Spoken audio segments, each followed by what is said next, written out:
చూసుకున్నట్టయితే నిన్న సీఎం కేసీఆర్ క్రైస్తవులకు శుభవార్త చెప్పారు. అధికారికంగా క్రిస్మస్ వేడుకలు నిర్వహిస్తామని చెప్పారు. తర్వాత 2 లక్షల మంది నిరుపేద క్రైస్తవులకు దుస్తులు పంపిణీ చేస్తామన్నారు ఆ పండుగ సందర్భంగా. ఇది ప్రధానంగా ఉన్నటువంటి వార్త. తర్వాత అన్ని హాస్టళ్లలో సన్నబియ్యం పెడతామని చెప్పారు. ఇక నుంచి అంటే ఇప్పటివరకు కేవలం సోషల్ వెల్ఫేర్లో ఉంది. ఇక నుంచి యూనివర్సిటీ తర్వాత కాలేజ్ హాస్టల్లో కూడా పెడతామని చెప్పారు. తర్వాత ఓయూ మెస్ బకాయిలు ఉండేవి 7 కోట్లు, అవి కూడా నిన్న చెల్లించడానికి ప్రభుత్వం నిర్ణయించింది. ఇది ప్రధానంగా ఉన్నటువంటి వార్త రాష్ట్రానికి సంబంధించి.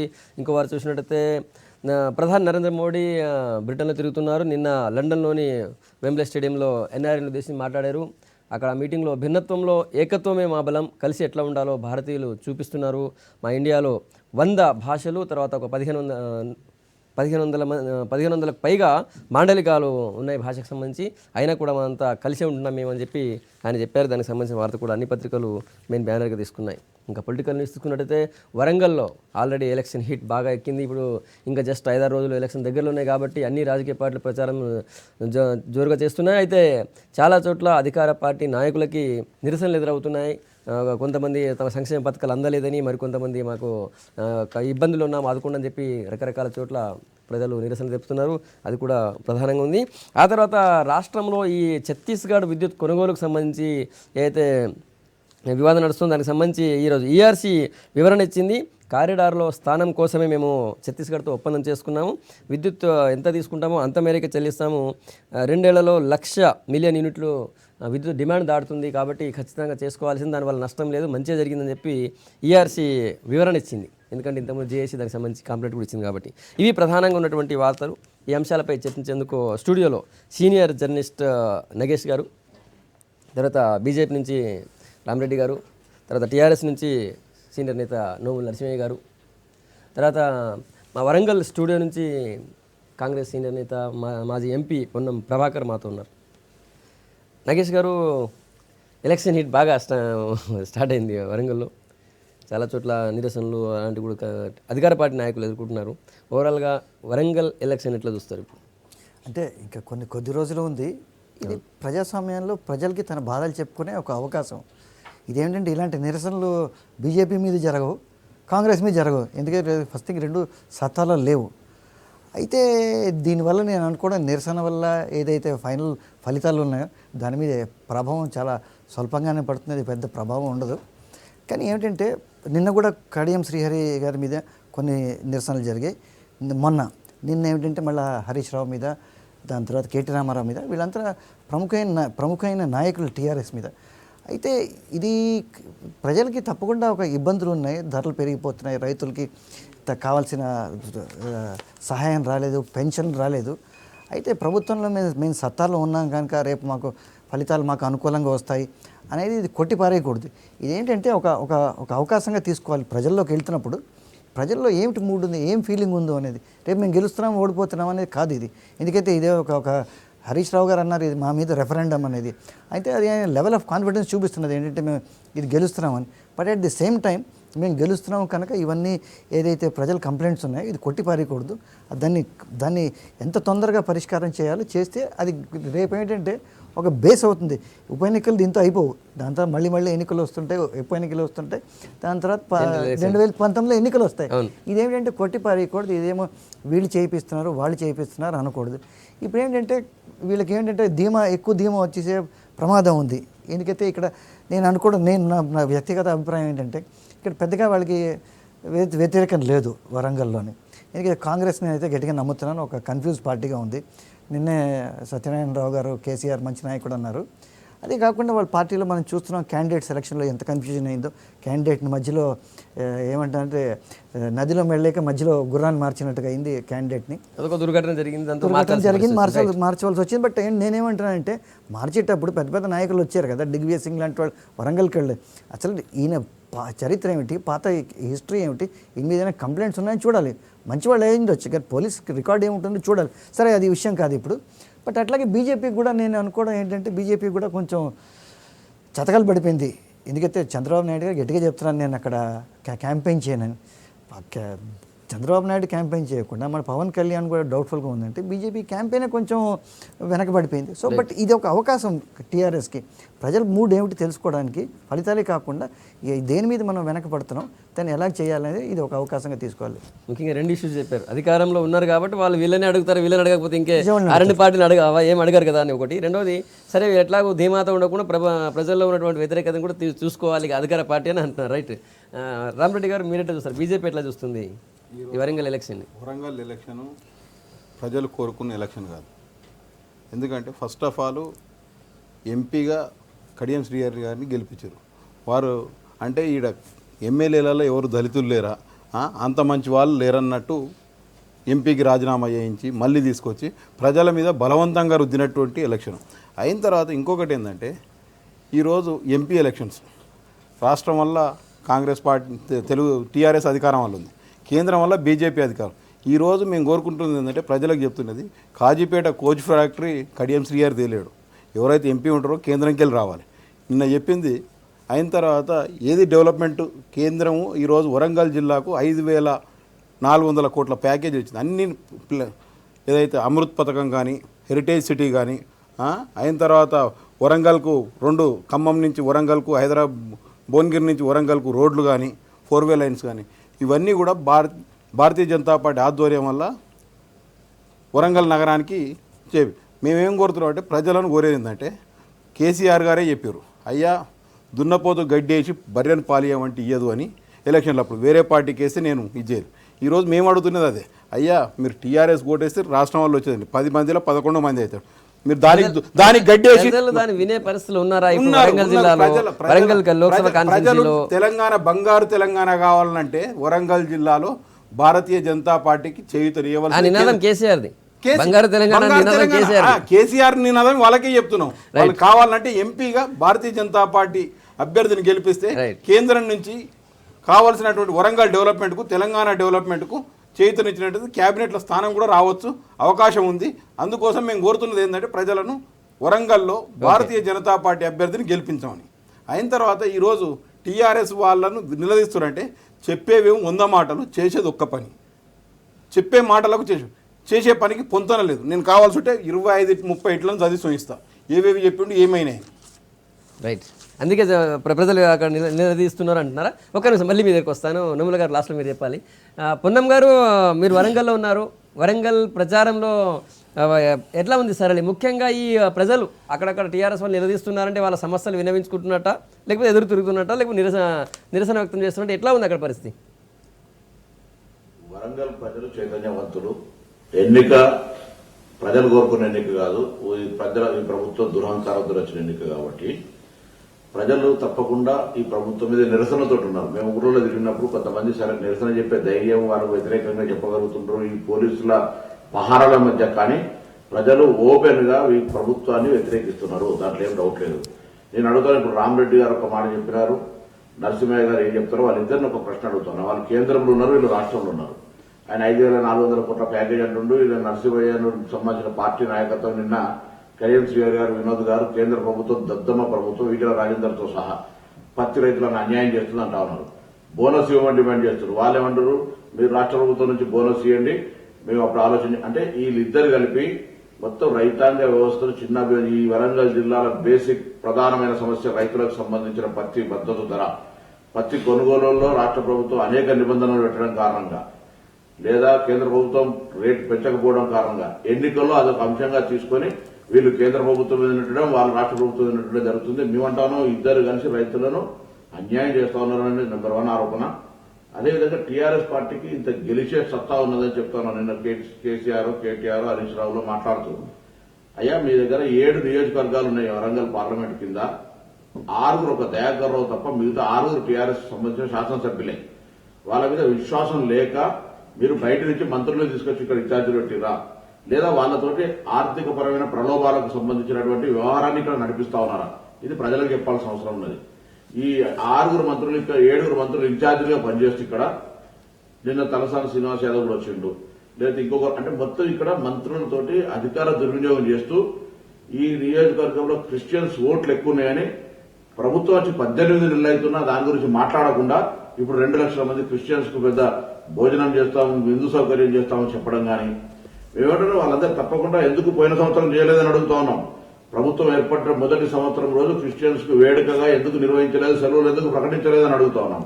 అదేవిధంగా 18 నెలల నుంచి సకల జనుల సమ్మె కాలానికి సంబంధించిన జీతాన్ని మాట్లాడకుండా ఓయూకు సంబంధించి ఇవాళ మీరు జీవో అంటున్నారు. ఇప్పటికి జీవో వచ్చిందో తెలియదు కానీ మొదటి శాసనసభ సమావేశాల్లో యూనివర్సిటీ బకాయిల మీద రికార్డు తీయండి.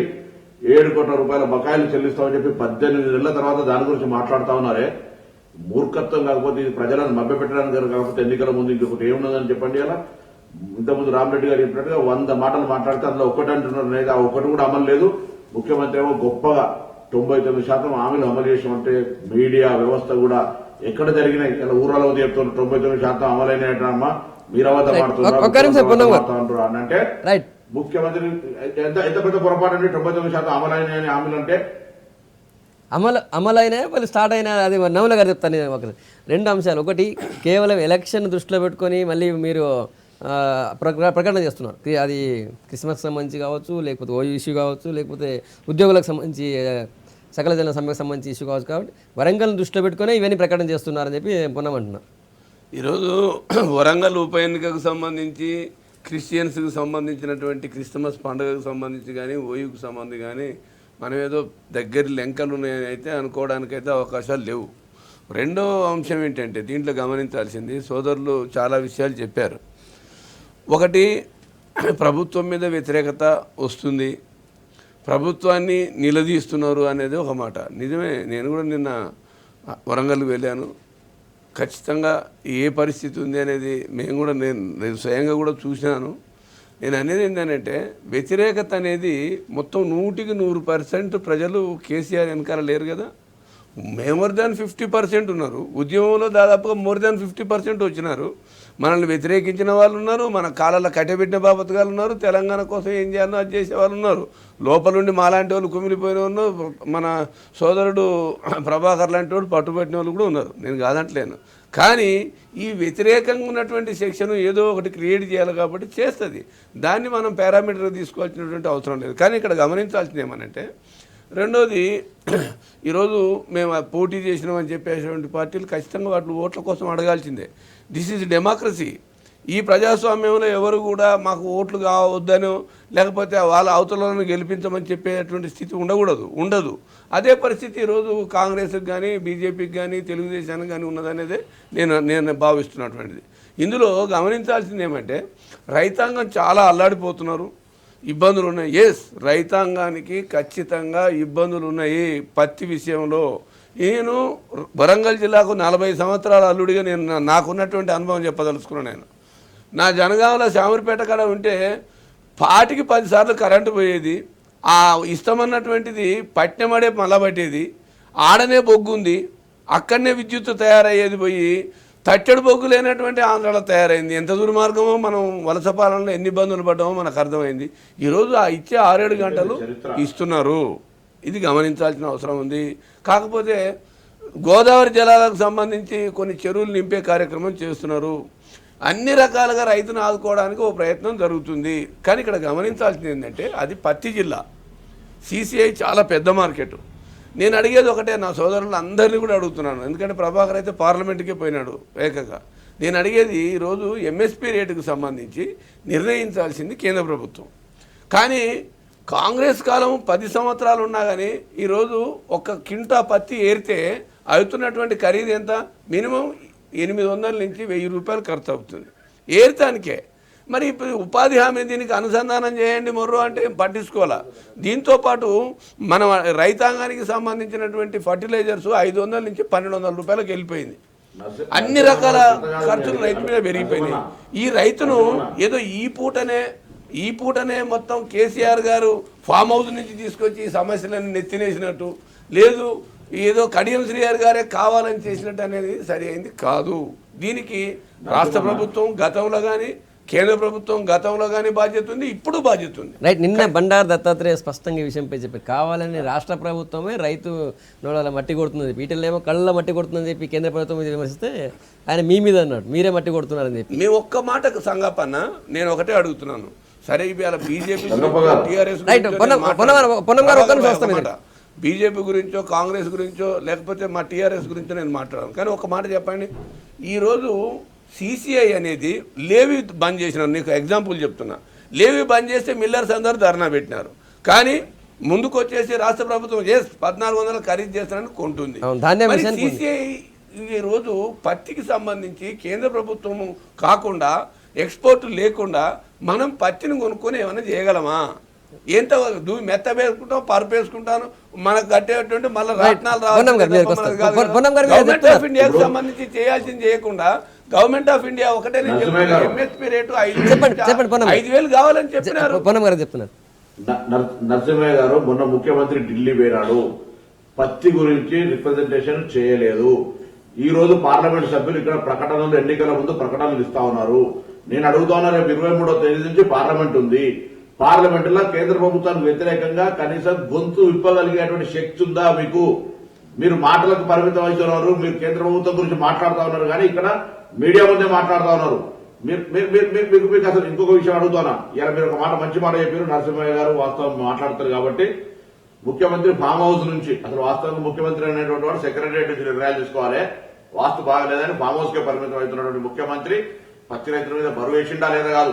నువ్వు కేంద్ర ప్రభుత్వాన్ని అడిగే ముందు రాష్ట్ర ప్రభుత్వంగా మీరేం బోనస్ ఇస్తున్నారని నేను కూడా అడుగుతున్నా, బీజేపీలో కాదు, ఈ రైతు బిడ్డగా అడుగుతా ఉన్నాం ఈరోజు. నెంబర్ 1. తర్వాత ఈయన ప్రకటన పెద్ద పేపర్లో చూస్తే, మీరు బలహీన వర్గాల నాయకులు నరసింహయ్య గారు, కళ్యాణ లక్ష్మి 18 నెలల నుంచి లేదు, ఇప్పుడు యాదికొచ్చారు. అదే ఎన్నికల ముందున కళ్యాణ లక్ష్మి బలహీన వర్గాల కూడా ఇస్తామని చెప్పి దీన్ని ఎందుకు ప్రశ్నించారు? ఆ పార్టీలో ఉన్నటువంటి బలహీన వర్గాల నాయకుడుగా గొంతును ఆపుకోకు నరసింహన్న, నాయకత్వాన్ని ప్రశ్నించు, బలహీన వర్గాలను న్యాయం చేసేటువంటి ప్రయత్నం చేయి. ఎన్నికల ముందు రాగానే బలహీన వర్గాలకు అది చేస్తామంటే ఊరుకోకు దయచేసి. మా పార్టీలో మేము కొట్టాడుతాం బలహీన వర్గాలకు, మీ పార్టీలో మీరు కొట్టాలని బలహీన వర్గాలకు అన్యాయం చేస్తాను మీ పార్టీ రోజు. ఒక్కటే నేను ప్రభాకర్కు నేనేదో కౌంటర్ చెప్పడం కాదు, కానీ ఢిల్లీలో సోదరుడు పార్లమెంట్లో కానీ ప్రభుత్వంలో కానీ 10 సంవత్సరాలు కాంగ్రెస్ పార్టీ ఉంది. కాంగ్రెస్ పార్టీ ఆలోచిస్తే సిసిఐ స్వయంగా ప్రకటించినది, మాకు 30,000 కోట్ల రూపాయలు లాభాలు ఖరీదు చేశానని. విను ప్రభాకర్ భాయ్, మాకు 30,000 కోట్లు లాభాలు.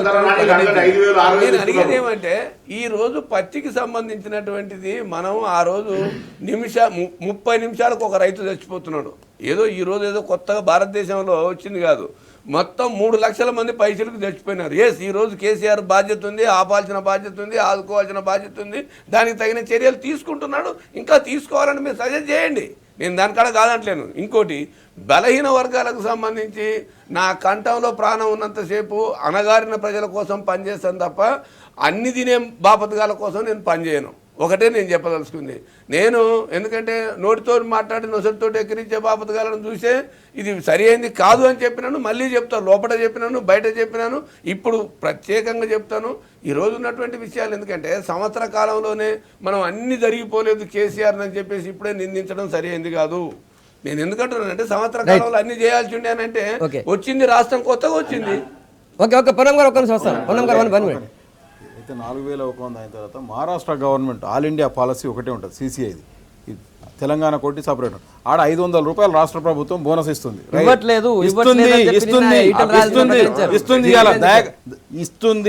దాని మీద ఇప్పుడు ఇస్తుంది మహారాష్ట్ర గవర్నమెంట్ ఇస్తుంది. అయిన తర్వాత వీళ్ళు టీఆర్ఎస్ ప్రభుత్వం, రైతులు ఆత్మహత్యలు జరుగుతున్నాయి.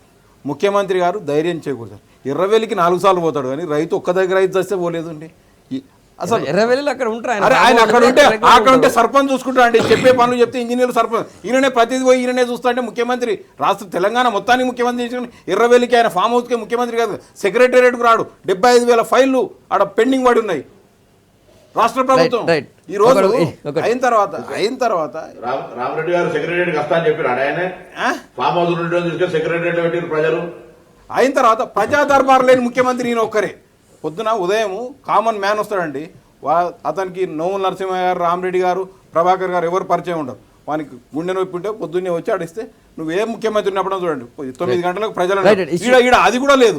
ఎందుకంటే ఇష్యూ కొద్దిగా డివైడ్ అయితే ఒక నిమిషం మీరుకి వస్తాను మళ్ళీ సార్. ఒకటి, ఈ పత్తి కొనుగోలుకు సంబంధించి చాలా రోజులు చూస్తున్నాం. సీసీఐ అప్పుడు ఉంది, ఇప్పుడు ఉంది, ఎప్పుడు ఉంది, కానీ ఇప్పుడు బాగా సీసీఐ మీద కాంట్రవర్సీ నడుస్తుంది. కొంటలేదు అని చెప్పి రాష్ట్రంలో పార్టీ అంటుంది, దీనికి ఇంతకంటే ఎక్కువ కొన్నా అవసరమైతే మీరు బోనస్ ఇవ్వండి అని చెప్పి కేంద్రంలో ఉన్న పార్టీ అంటుంది. ఎట్లా చూస్తారు ఇది? లేదు, తప్పకుండానండి. ఇప్పుడు రైతులు ఏమిటంటే తీసుకొచ్చి పత్తి తీసుకొచ్చి మార్కెట్ యార్డ్లో ఇస్తుంటే వాళ్ళేమో ధర కొనటం లేదు. వీళ్ళు ఎక్కడ పోవాలి?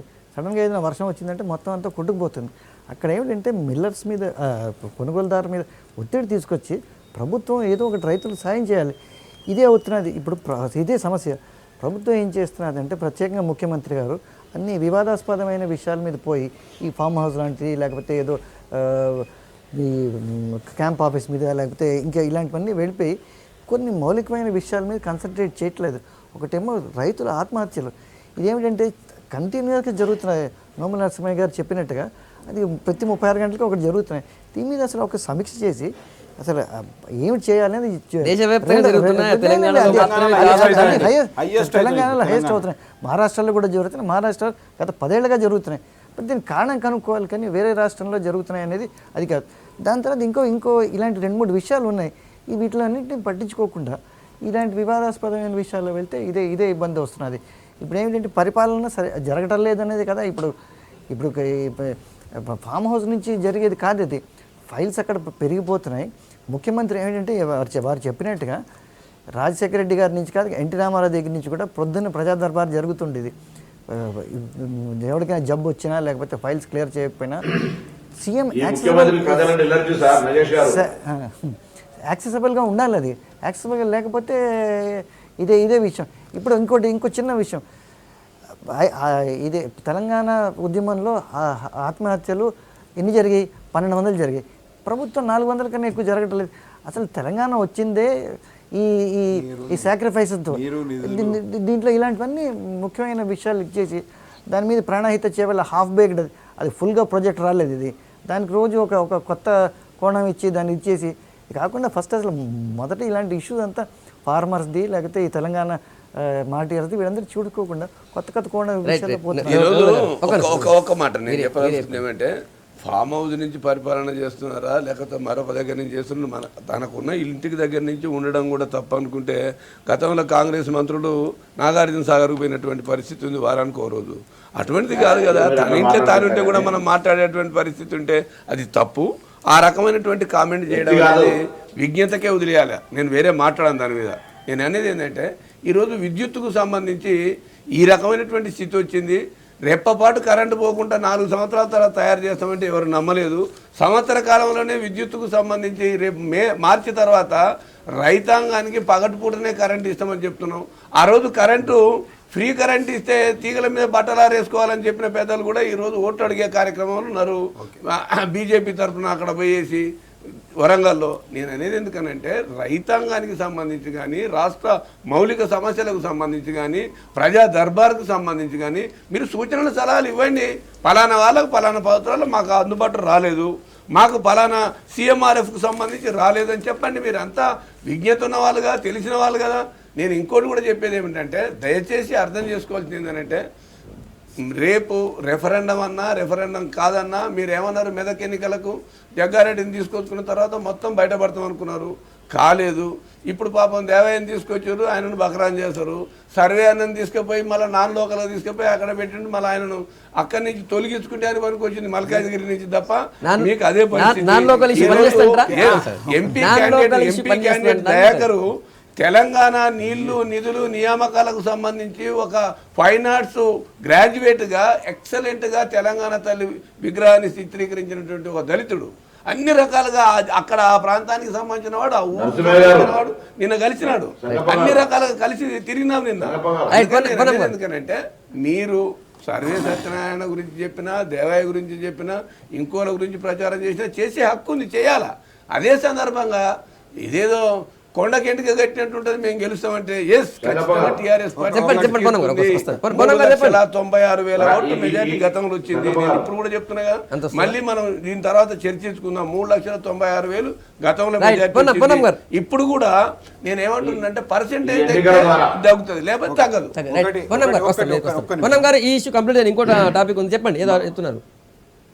3,96,000 మెజార్టీ ఏదో వస్తుందని చెప్తున్నా. నమ్మకం ఉన్న నరసింహయ్యకో ఆ పార్టీ నాయకత్వానికో 7 ఓట్ల 6 శాసనసభ్యులు వాళ్ళే ఉన్నారు. ఇన్ఛార్జ్ మంత్రులు ఇక్కడ నుంచి సూట్ కేసు పట్టుకొని హైదరాబాద్ పోగలుగుతారా? ధైర్యం ఉందా? నెంబర్ 1. నెంబర్ 2, ఈ రోజు నరసింహయ్య గారు కానీ వీళ్ళ శాసనసభ్యులు కానీ పార్లమెంట్ సభ్యులు కానీ ప్రజల సంగతి పక్కన రామరెడ్డి గారు ప్రజల గురించి ఆలోచన చేస్తున్నారు. నగేష్ గారి కనీసం ప్రజలను కలవగలిగేటువంటి సమయాన్ని ఇవ్వగలిగేటువంటి ఫేస్ చేసేటువంటి చీఫ్ మినిస్టర్ గా ఈయనకి ఏమైనా అవకాశం ఉంది? పొన్నం గారు బై ఎలక్షన్ గతంలో జరిగిన బై ఎలక్షన్లలో కూడా కాంగ్రెస్ పార్టీ మంత్రులు పోయినారు. బై ఎలక్షన్ జరిగినప్పుడు మంత్రులందరూ నువ్వు అక్కడే ఉన్నావు, నేను పోయి వచ్చినాను, ఇంకా పెద్దలు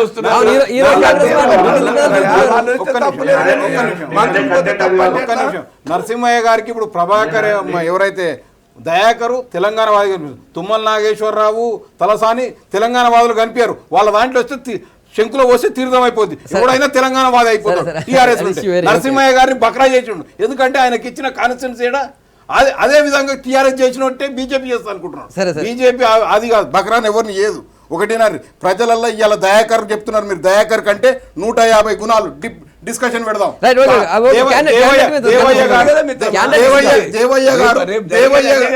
దేవయ్య గారు ఈయన కంటే దయాకర్ కంటే ముందు నుంచి వచ్చి ఆడ దేశ ప్రేమ మీద వచ్చి ఆడ ఐటీ కంపెనీ పెట్టిండు, 200 మందికి ఉద్యోగాలు ఇచ్చిండు. అయిన తర్వాత ఈ రోజు పేద ప్రజలకు ఫీజులు కడుతున్నారు.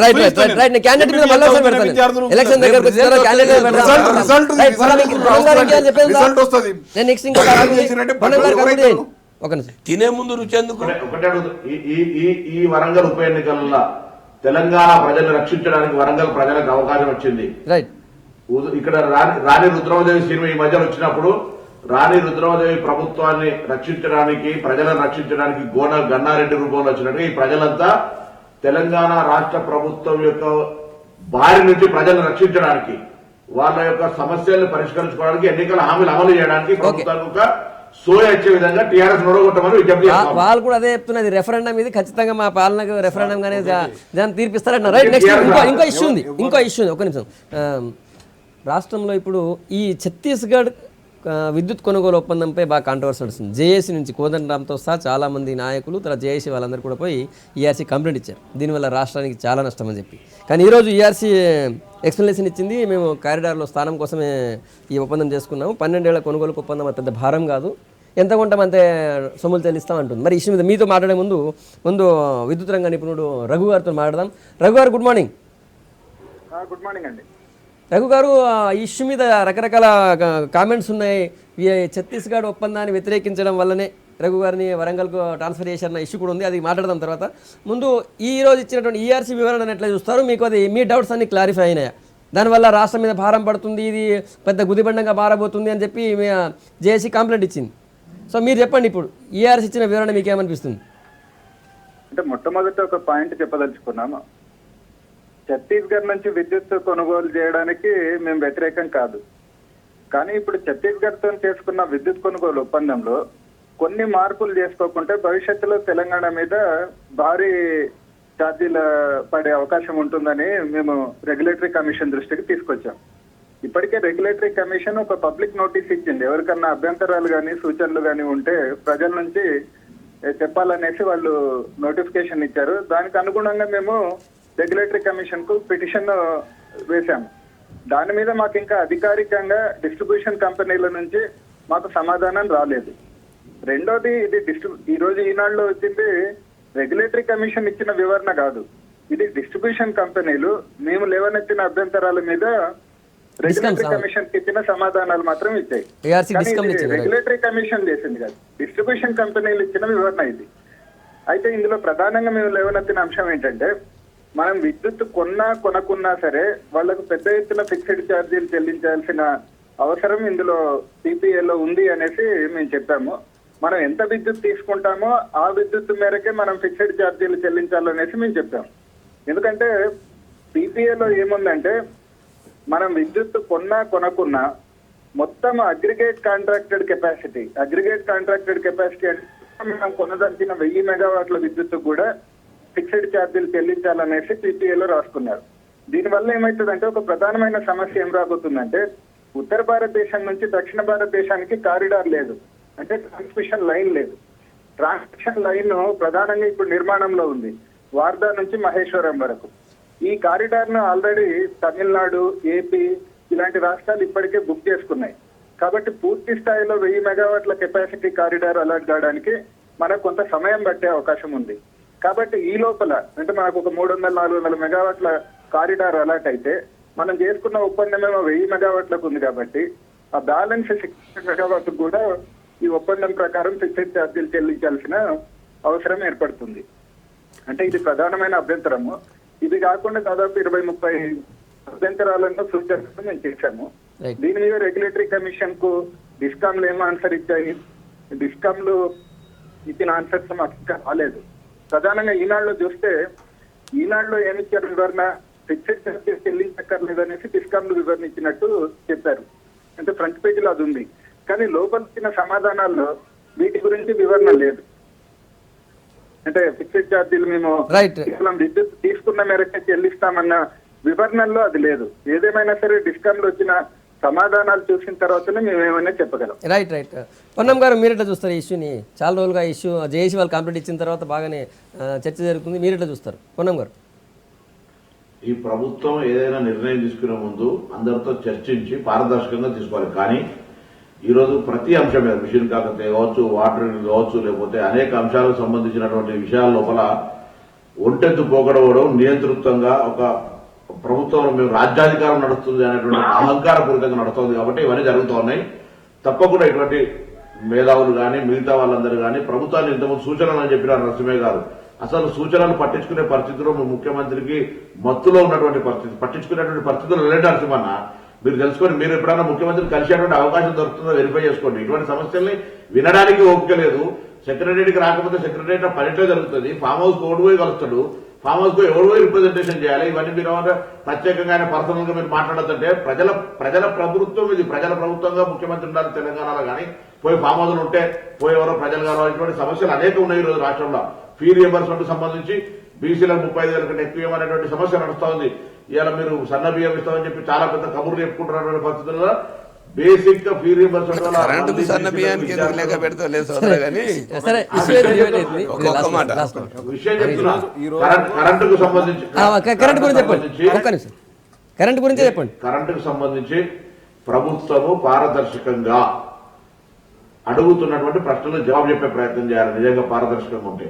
కానీ మీరు ఇప్పటి వరకు ఇంకొక మాట ఇంత ముందు 4 నెలల్లో పగటి కూడా కరెంట్ ఇచ్చేటువంటి ఇప్పుడు ఈ 18 నెలల్లో మీరు ప్రభుత్వ తరఫున 1 మెగావాట్ ఉత్పత్తి చేసినా చెప్పండి. అడిగిన సంఖ్యలు కొట్టుకొని మీరు అక్కడ పంటలు లేక, నీళ్లు లేక, బాయిలర్లు లేక, విద్యుత్ వాడకపోతే మీరు దాన్ని సర్ప్లస్ కరెంట్ చేసినామని చెప్పి మాట్లాడితే మీరు దాని మీద స్టేట్మెంట్ శ్వేతపత్రం ఇవ్వండి.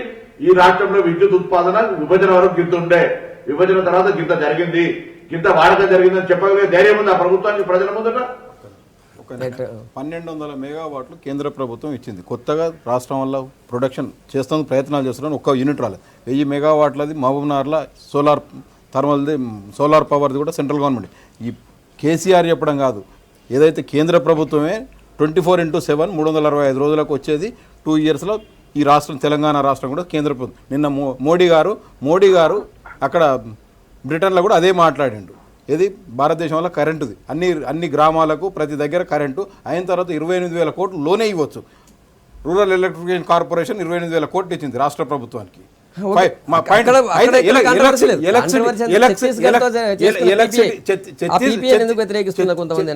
దాంట్లో ఉన్నది కాబట్టి వ్యతిరేకిస్తారు. దాంట్లో అందరినీ కూర్చోబెట్టి మాట్లాడాలి. ఎక్కడైనా ఈ యొక్క మేధావులతో ఎంతసేపు తాను చెప్పింది, తాను ఆలోచించింది, తనకు తెలిసింది మాత్రమే చెప్పాలని, వేరే వాళ్ళది వినే పరిస్థితి లేదు. ఇక్కడ ప్రభుత్వం వల్ల కేసీఆర్ గారు ఎవరి మాట వినడు. వారికి ఏదో ఆలోచన వస్తే ప్రాజెక్టులో కానీ దేంట్లో కానీ. సంగప్ప గారు, పాత చరిత్ర నుంచి మనం కొన్ని గుణపాఠాలు నేర్చుకోవాలి. నోముల నరసింహయ్య గారికి నాకన్నా బాగా తెలుసు. ఇప్పుడు రఘు గారు చక్కగా చెప్పారు ఏంటంటే అవసరం కొత్త నార్త్ సౌత్ కారిడార్ లేదు, దానివల్ల తెలంగాణకి అన్యాయం జరుగుతుంది. అక్కడేమో ఆంధ్ర ఏమో పవర్ ఇవ్వనంటారు. చంద్రబాబు నాయుడు మొదట చెప్పారు ఈ పవర్ మాకు సర్ప్లస్ లేదు, మేము ఇవ్వము అని చెప్పారు. అది అక్కడ ఈ 2 రాష్ట్రాలకి అక్కడ కొంచెం ఇది కానీ పీపీఏ సైన్ చేసినప్పుడు మనం ఈ పాత చరిత్రలు పోవాలి. మనం ఇదే ఇంతకుముందు చంద్రబాబు నాయుడు గవర్నమెంట్ చేసి పీపీఎల్ 4 రూపాయలు ఉంటే యూనిట్కి 6 రూపాయలు, 7 రూపాయలు, 8 రూపాయల దాకా పోయింది. అది ఏమైంది? ఇప్పుడు మీరు ఇది చేశారు, ఉద్యమం చేశారు, చాలా పెద్ద ఉద్యమం చేశారు, చాలా చక్కగా చేశారు. దాని తర్వాత మీ సభ్యులు అక్కడ బషీర్బాగ్లో కాల్పులకు గురయ్యారు. బట్ ఏమైంది? దానివల్ల ప్రతి కొనుగోలుదారుడికి ప్రతి కన్స్యూమర్కిను మీకు ధర ఎక్కువైంది, పవర్ ప్రాబ్లం ఏమో సాల్వ్ కాలేదు, అప్పటికున్న సమస్య ఇలాగే ఉంది. సో దీనికి ఏంటంటే పీపీ ఇప్పుడు ఇలాంటి వాళ్ళు మేధావులు ఉన్నారు, రఘు గారు లాంటి వాళ్ళు కానీ పొన్నం ప్రభాకర్ గారు చెప్పిన కానీ 4 పార్టీలు అప్పుడేమైంది ఇదే సమస్య వచ్చింది. లెఫ్ట్ పార్టీని కన్సల్ట్ చేయకుండా దీంట్లో ఏమిటంటే ఇదే కరెక్ట్ అని కొత్త విధానాలు తీసుకొచ్చారు. ఏది ఫ్లోటింగ్ పవర్ ప్లాంట్స్ అని తీసుకొచ్చారు, మీకు గుర్తుందో లేదో, ఏది ఆఫ్షోర్ ఫ్లోటింగ్ పవర్ ప్లాంట్స్ అని. ఇవన్నీ ఒక యూటోపియా అనమాట. అది జరగలేదు, ప్రజలేమో ఇబ్బంది పడ్డారు. సో ఇలాంటివి మనం పాతకు కొంచెం గుర్తు చేసుకుని అందరితో నలుగురితో సంప్రదాయించి చేస్తే బాగుంటుంది. ఈరోజు ఇంతకుముందు సోదరుడు రఘు చెప్పినాడు. నేను అడిగేది ఎందుకనంటే నేను విన్నంత వరకు నేను పూర్తిగా తరోగా స్టడీ చేయలేదు, కానీ గతంలో పవర్ పర్చేజ్ అగ్రిమెంట్స్ మేము చేసినటువంటి ఉద్యమాలు, మాతో పాటు వచ్చిన కాంగ్రెస్ పార్టీ కలిసి వచ్చిన దానికి సంబంధించి చూసినప్పుడు డీమ్డ్ టు బి పర్చేజ్డ్, నాకు అవసరం ఉన్నా లేకున్నా, నా కరెంటు నాకున్నా, నేను వాడకపోయినా నాకు డబ్బులు ఇవ్వాలి కాబట్టి కోట్లాది రూపాయలు పోతున్నాయి, ఈ పీపీఏలు రద్దు చేయాలని చెప్పేసి అసెంబ్లీలో నిలేస్తే ప్రజల ఆందోళనకు లెక్క చేయకుండా కాల్ చేసినటువంటి ప్రభుత్వం బషీర్బాబులో అది వేరు. కానీ ఈరోజు పీపీఏలకు సంబంధించినంత వరకు నాకు తెలిసి మరి రఘు చెప్తున్నాడు డీమ్డ్ టు బి పర్చేజ్ లేదు, నాకు అవసరం ఉంటే కొంటా లేకపోతే లేదు అనేది మాత్రమే ఉంది. ఇంకోటి ఏంటంటే పవర్ గ్రిడ్కి సంబంధించి ఉత్తరాది నుంచి దక్షిణాదికి రావడం కోసము ఆల్రెడీ బుక్ చేసుకున్నామని చెప్పేసి floor of the house KCR గారు చెప్పినట్టుగా నాకు జ్ఞాపకం ఉంది. అందుకని నేను అనేది ఏమిటంటే ఇప్పుడున్న పరిస్థితులలో పవర్కు సంబంధించి 91,000 కోట్ల రూపాయలు ఇన్క్లూడింగ్ నా దామరచెర్ల నల్లగొండలో దాదాపుగా 4,000 మెగావాట్ల విద్యుత్ ప్లాంట్ను తయారు చేయడం కోసం ఏర్పాటు కోసం అన్నీ పూర్తయినాయి.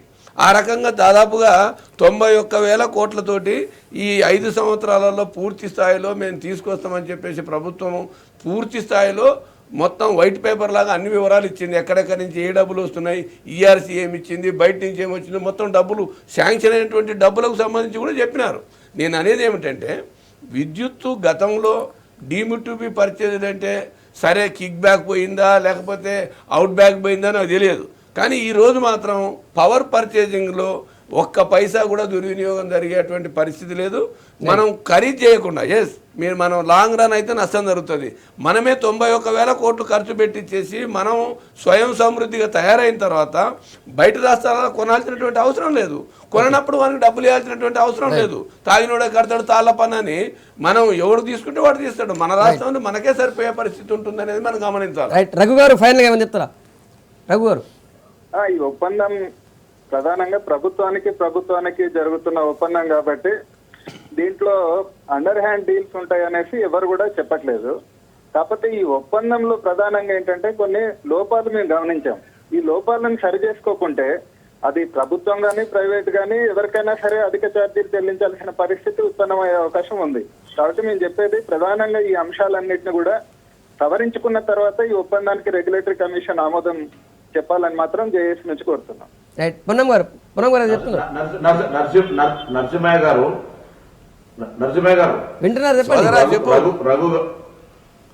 రఘు గారు తెలంగాణ కోసం పోరాడినటువంటి వ్యక్తి.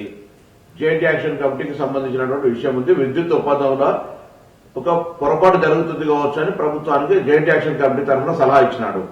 మీ ప్రభుత్వం ఏం చేసింది అని వరంగల్ ట్రాన్స్ఫర్ చేసింది. ఇది మంచిదా? ఇది రెడ్ టేబిజం కాదా? నియంతృత్వం కాదా? ఇది ప్రభుత్వం సలహానే ఇవ్వద్దేగా? చెప్పండి.